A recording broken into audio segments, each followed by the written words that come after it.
Ano? Sige. Yay! Ang galing ah. Oh. Cute, cute! Ito mo pala sa baba.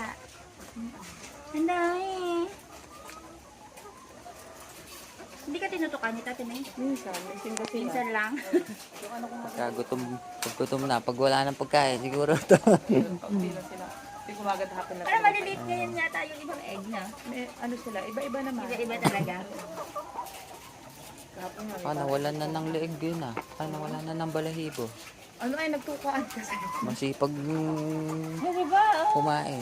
Nagtukaan sila. Gawa ng kalilipat lang ulit. Iba tinanggal ko sa ano. Iba sinama ko. Nag-aaway.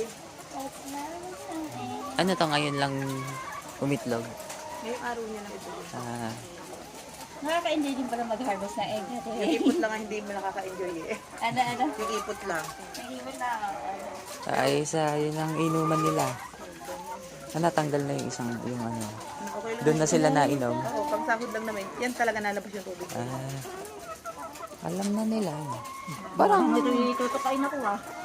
apatan sa isang kahon, sa isang ano. Okay lang yan. Ganun talaga ang standard.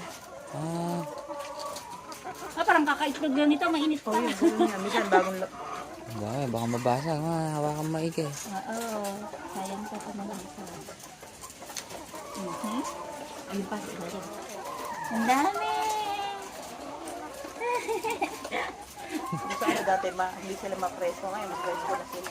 Nakataas eh, mahangin eh.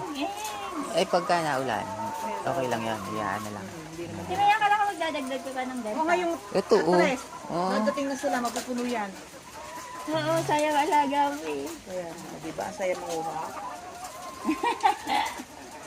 Oo nga naman. Ay, ito mo, mag-edit pa. Maganda meron na dito para isang alagaan na lang. Sayang ano eh.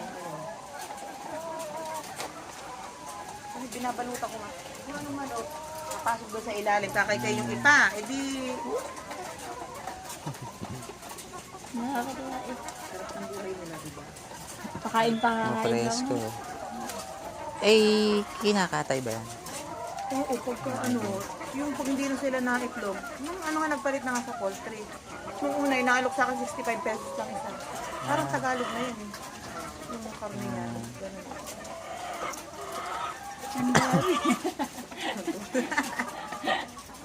Ang dami na yan. Walang eggs. Yan, araw-araw ganyan nga. Yung iba, hindi pa nakakaito. Kaya kung isipin mo, yung iba, ano pala, kulang pa. Kulang pa yan. Mamaya pa yung iba. Hindi sila. Pero kalimitan, umaga pagkapakain. Sa farm talaga, nagpapakain.